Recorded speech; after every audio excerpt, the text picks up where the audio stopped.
All right, we're jumping right in. 2 weeks since my last one. I'll be very quick to this first point. The Monday Musings videos originally started off as weekly check-ins, and I have now had 2 times in the last 4 weeks where I've missed a Monday, and I want to say that I'm okay with that, and that might be a standard going forward, or they might be weekly. I hit 2 years of doing these weekly, and that was the intention, was to do it every single week. And it was a very important personal journey for me. And then I passed the 2 year slash 100th video marker, and simultaneously hit this crazy busy season for me and my family, and with just a lot of stuff going on for about a 50-day period. And we're still in it for another 6, 7 to 8 days maybe. And it is what it is. And I didn't feel pressure to put the videos out, and they escaped my mind. So I don't set alarms for these. I just know to do them. So I'm taking it as a little bit of a sign that they're not as priority as they were, and that's okay. I still plan to do them. I'm doing this one today. They just might not be a guaranteed weekly thing. And again, they might still manage weekly, but I want to set a new expectation that they're videos that will come out Mondays. And if I miss a Monday, it's okay. So, and I'll probably do that also as a way to prevent some of the consistency videos, because some of those videos have been about as stripped back as possible.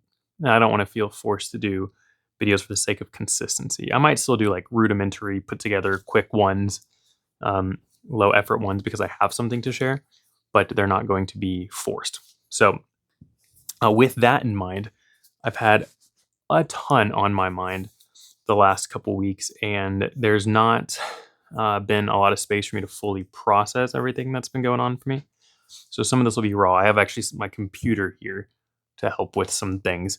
And the only thing I'm going to be looking at are photos, because I have been in 2 places the last 2 weeks. Washington, D.C., our capital, and just about an hour away from there in Maryland at a church conference. So I have been so reflective lately on that trip. I've never been to Washington, D.C.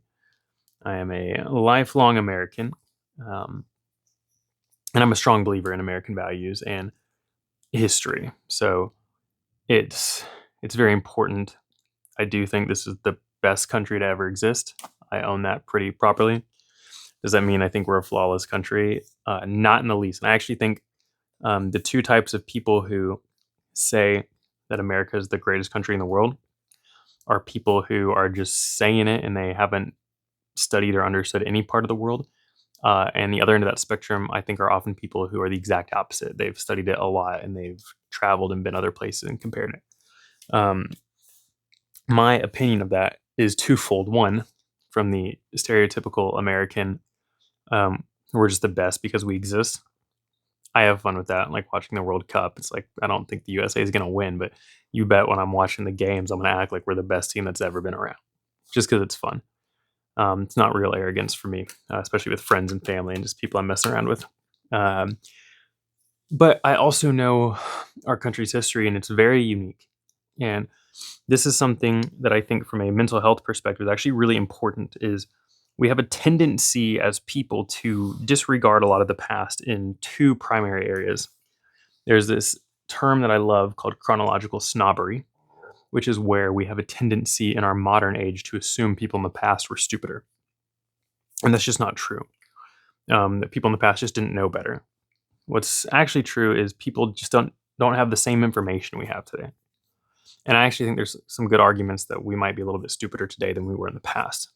We just have access to things like Google and AI and the internet and things to give us information quickly.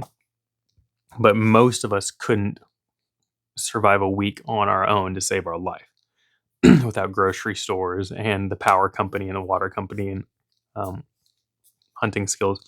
So, how we define the word smart or knowledge or intelligent, the chronological snobbery there is a relevant thing to remember. Is just because we're in the future doesn't mean we're smarter.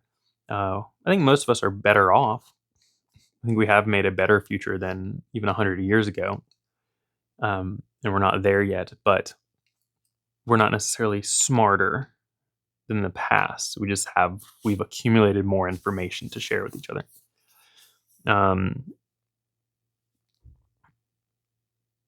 Yeah, I was going to share two things with that. The chronological snobbery was um, a big one, and I don't know if this was my original thought going in, but also when you look at, oh yeah, the other one is something called Chesterton's fence or Chesterton's gate, which is a really really interesting concept. Yeah, Chesterton's fence. Yeah. Okay. So the idea behind this concept is that before you tear down something, you should understand why it was put up in the first place. So when you think about you're wandering through the woods, or let's say you buy a huge plot of land and you're wandering around and you come across a fence. And you're like, why is this fence here? And if your first thought is, let's tear this down, that you've already kind of committed the main fallacy or problem with this belief. Because what you're saying is, I don't understand this and I don't want it because it goes against my assumption of this land that I've bought in this place that I'm on. So I'm going to get rid of it instead of being curious about why is this here in the first place. And we should do that with everything. So trees that are growing and plants, understanding like what is the ecological makeup of this space. Why would the previous owner have put a fence here? And be curious about it. And you might find that maybe throughout the year, there's a pack of wolves or foxes or other animals that come through there, and now they go around because the fence redirects them. And you might say, oh, that's why that was there on this property. Or you might learn that it was there because it used to be two separate properties and now it's combined and the fence actually has no purpose being there. So that I think is actually a really, really important concept. So those two combined are helpful, that when we look at the past and where we're at now, we should be very curious about why the past was the way it was. And so if you go to DC, and one of the things that I was very interested in doing while I was there was hitting all the historical sites, of course, including the National Archives to see Declaration of Independence, the Constitution, the Bill of Rights, the Emancipation Proclamation, the real ones there. And if you study American history, and this is something you have to reconcile with, and I see all sides of the political spectrum reconciling this in very interesting ways. But America has a history of slavery and colonialism, much like most of the world. I think it's fair to say most has that history. And each country and people group has to reconcile with the implications of that. And so when you think about why this is good for your own mental health, is because there's no better healing, in my opinion, than reconciliation with the truth. Now, I think an overload of truth is not helpful. This is Plato's allegory of the cave. When we're exposed to a truth that is real and it's actually a better route, and then we're forced back into the dark, we don't like it. So, but the flip side of that is also true, which is where we get the phrase ignorance is bliss. Well, if I don't think that there's ever been any problem with race or slavery in this country, then as a person or a country, we never have to deal with it, right? It's like, who cares? But the moment you learn, well, now you have to reconcile with that, and we can choose numbness or ignoring it, justifying it away, or fully facing it. This is also where I think Maya Angelou's quote, I believe it was her, that says, do the best you can until you know better, and when you know better, do better. Right? Tracking that? So you just do your best in life. And the moment you're exposed to new information that either contradicts what you thought was true or enhances the truth, but regardless, it's truth. Now you know something that's true or more true. So that is the now you know better. And when you know better, you have to do better to maintain the original premise of doing your best. It's both a very simple and complicated thing, because sometimes we learn a truth that's just really hard to reconcile with, and we probably anyone who's really done work on themselves has hit a moment, I believe, where they can look in the mirror or their friends and like, I don't have time to reconcile with this. It's so much easier to hide under a rock. I don't have time to deal with this. And then what do we do? So, and that is a personal balance, but we all know you can't really ignore it or you start to fake an existence.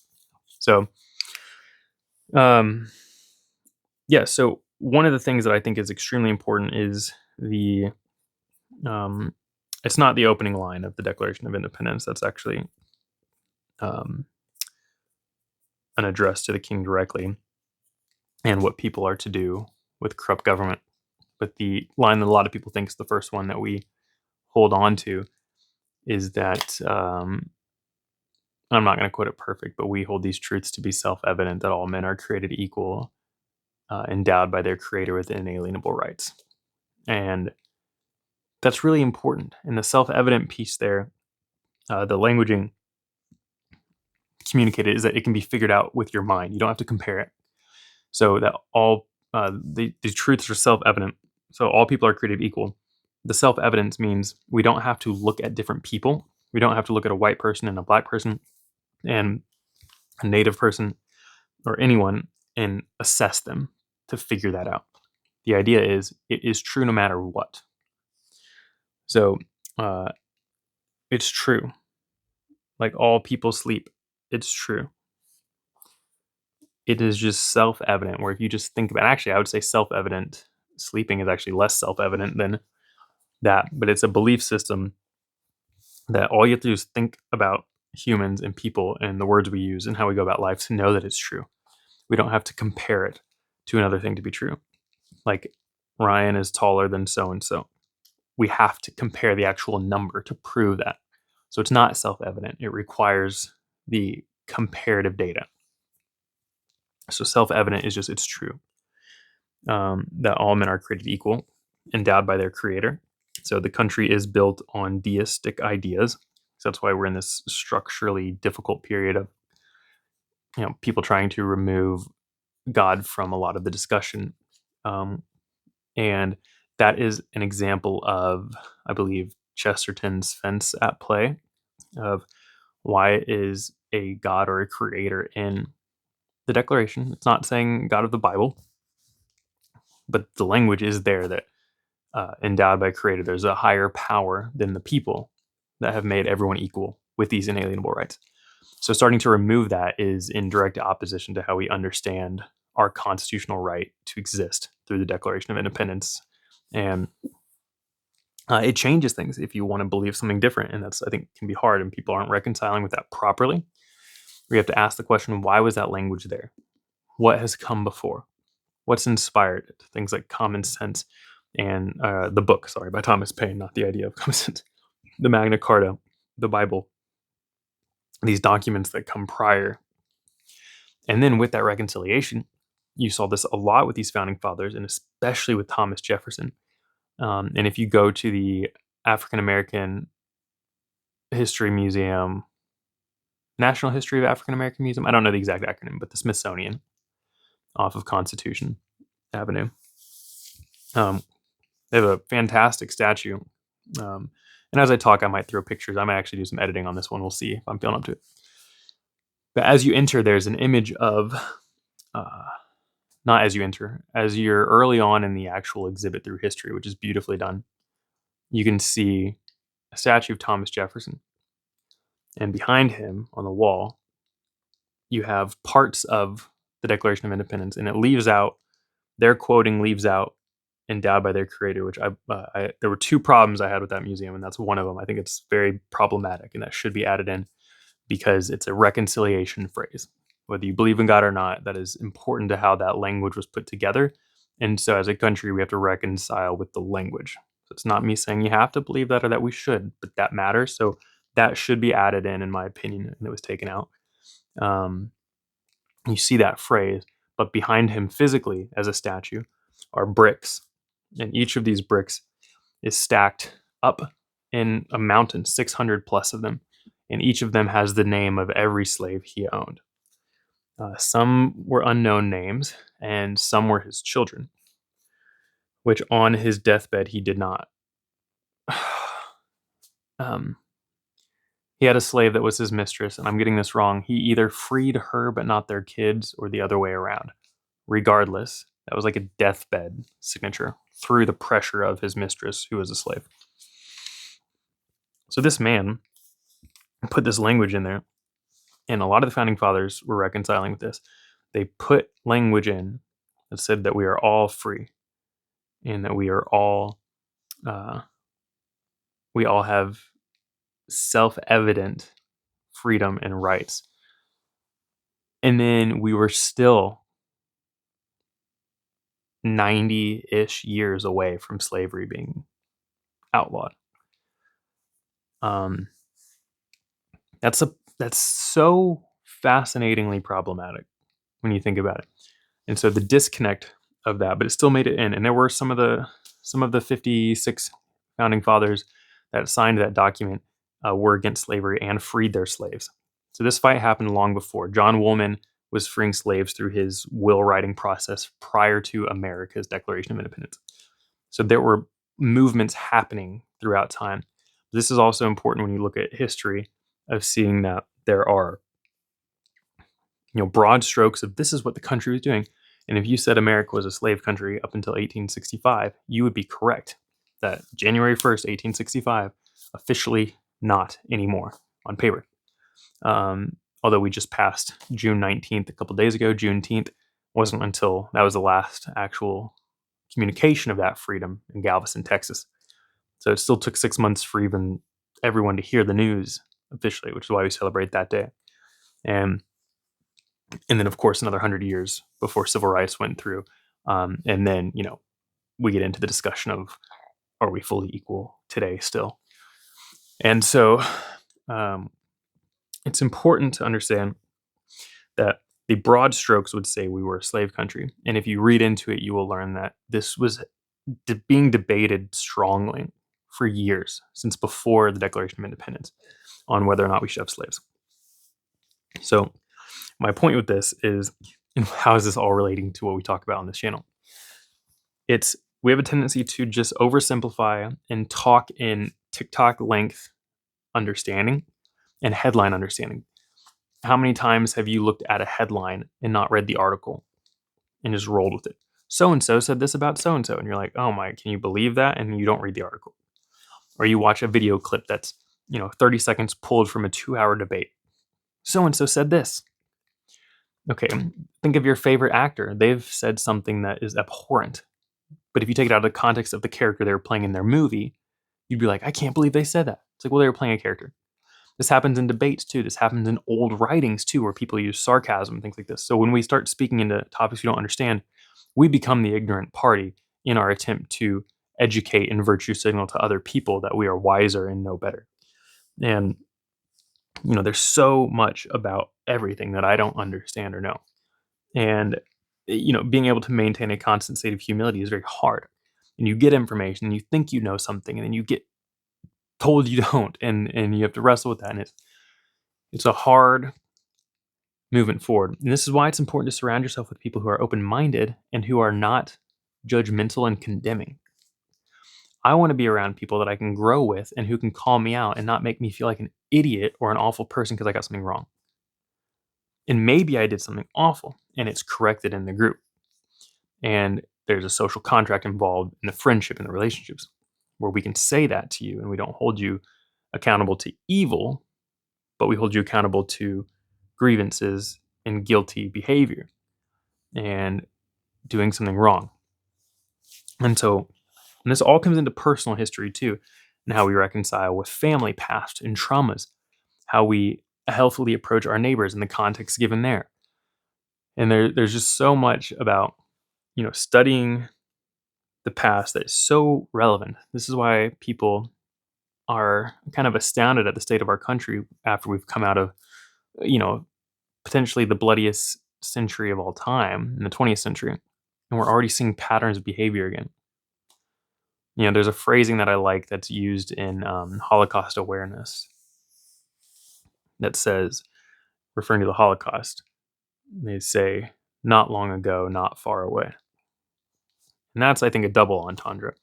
One, because the Jewish story is constant enslavement and genocide against them. And I know we're not going to get into Israel and Palestine, and I'm not talking about governments. I'm talking about people. And for people who are Jews or Christians, and you believe in the Old Testament, in the Torah, and the Tanakh, you see the Egyptian enslavement of the Jews. And then you see Jewish persecution, throughout like the Inquisition up into Nazi Germany and into now. It just is an always thing. So they bring that up as constant awareness, but it's also meant to be a sign of how uh, genocidal and world taking powers consistently push their agenda forward. So we're never far away from this again.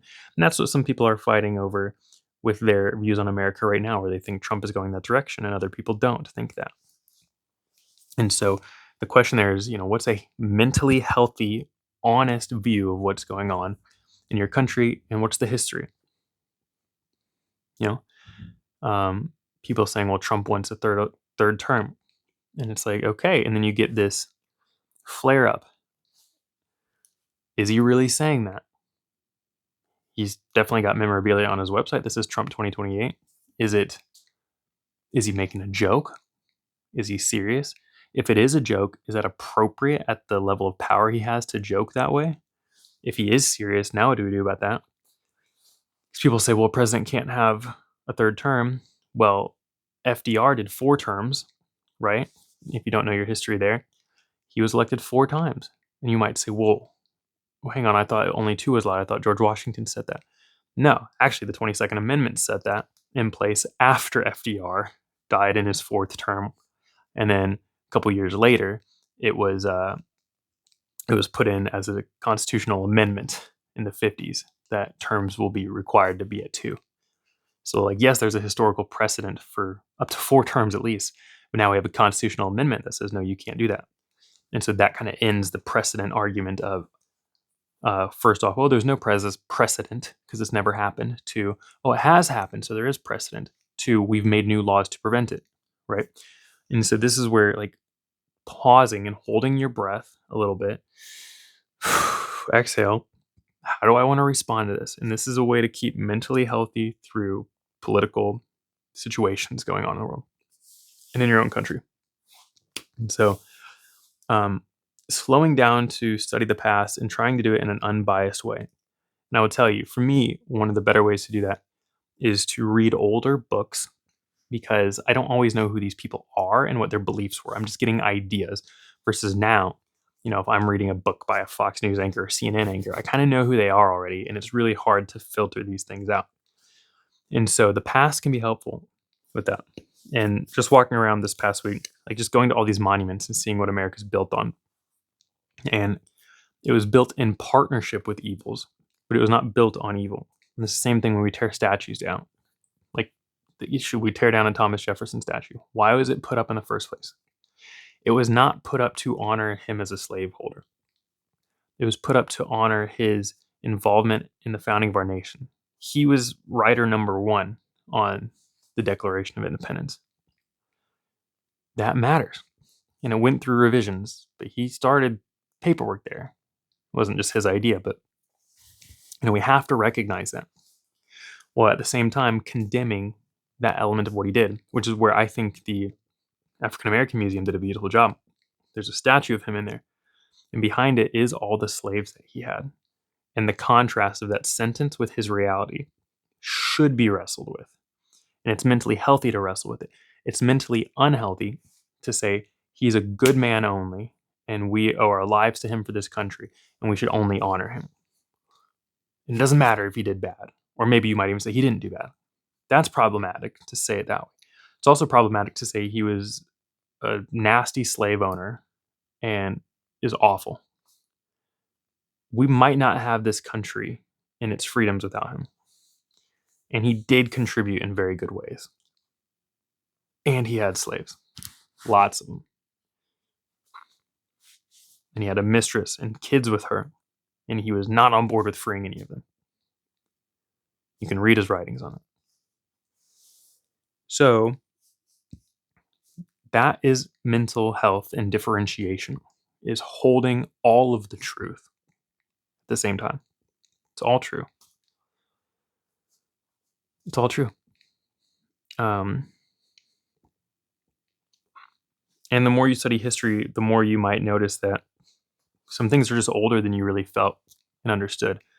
I saw a copy of the Magna Carta this week, and it just like this past week, and it was just like, that's over 800 years old. And that's insane to be that close. The Declaration of Independence, this far from my face. And I'm like, that's so long ago, but also so close when you think about how young our country is. When you think how many generations ago, right? People who are around signing the Declaration of Independence would have potentially still, not the signers, people who were around during that time, like a 10 or 15 or 20-year-old, could have still been alive during the Civil War. And someone who fought in the Civil War could have still been alive to see World War II. And our World War II vets, we still have some of them alive. That's only three to four generations of people since our country was founded. So it's so far, but so close. War after war, civil rights movement after civil rights movement. And I would look at the history of America as a history of fighting for that phrase to be true, that all men are created equal, endowed by their creator with inalienable rights, and that truth is self-evident. I think our country's history is fighting for that to be true. And that's where I think the beauty of it is. That's where I think the fullness of your own mental health and sense of self and movement about the world is there. It's in this. I believe that to be true as well. Like I do. I believe that it's self-evident that all men are created equal and endowed by their creator with inalienable rights. All of us. And that the fight there is, what does that mean fully in action? And what do we do to get as much of us into that truth on an equal playing field as possible? And that's healthy to do. And it's healthy to do from every perspective, not just American history, but with how we're behaving in our family history, spiritual history, just in interactions with people. And yeah, and we've continued to push for that. A lot of our national monuments are newer. The White House has gone through multiple renovations. People freaking out about the ballroom. It's been renovated before. So again, the question is there precedent to renovate it? Why is it being renovated? What's the point of why are we doing this? Is it people's money, his money? UFC fight on the lawn. Is it taxpayer money or presidential money? And even if it's his own personal money, is that an okay representation? We get to keep having this discourse back and forth to try and create the healthiest and best place to live as possible. And I think that's important. And at the end of the day, what's the line of everything? And I personally think that trying to find as much pride and joy in as many things as possible is good, while also not compromising on truth and what is good and right in the world. So, that's my thoughts there. So, a lot on my mind. I have a lot of love and respect for this country, and I think it's a great place. And I think we still have a lot of work to do for it to be better. But I do think that probably one of the worst things we can do is hate this place. I think that's the fastest way to ruin the country. So that the Declaration of Independence and the Constitution has done a good job. And I think we should love that. And we should love America for that. And work to make clear when it's being violated. So, but if we start with a full face of just I hate it all around, I don't know if there's a lot of room to grow and to make progress, because you're asking for complete starting over, which in my opinion, this isn't the place to do that. I would say probably go somewhere else, to a different country, because we have really good foundations and we've made a lot of progress, and we need all the help we can to keep making progress and to keep speaking truth. And it's mentally healthy to stay in the tension of that balance. So a lot on my mind, obviously. Hope I don't ruffle too many feathers with that, and I hope it's heard that. I would say this is a summary. I love this country, and I love the people in it. And one of the things that I love the most is when people are harmoniously together and feeling the love of their people, their neighbors, their community, their government, and that people feel seen and heard. I think it's important. So that is that. Happy Monday.